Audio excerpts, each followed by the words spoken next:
Organisasi Bulan Sabit Merah Palestina menerima ancaman serius dari pasukan militer Israel.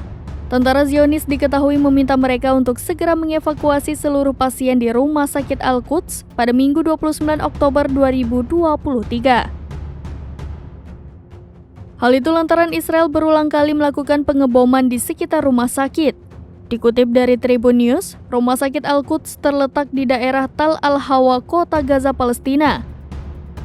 Melalui platform X, Rumah Sakit Al-Quds mengatakan terdapat bom yang dijatuhkan 50 meter dari rumah sakit sejak pagi.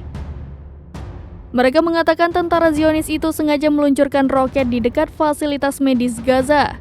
Menurutnya, hal itu dilakukan Israel untuk mendesak para staf medis, pengungsi, dan pasien untuk mengevakuasi diri dari rumah sakit.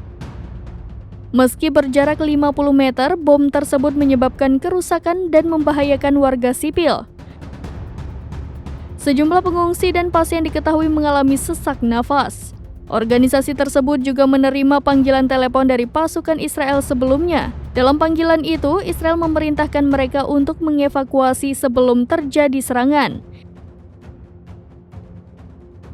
PRCS melaporkan rumah sakit tersebut saat ini memberikan perawatan untuk ratusan pasien yang terluka, termasuk mereka yang berada di unit perawatan intensif dan bayi yang baru lahir di inkubator.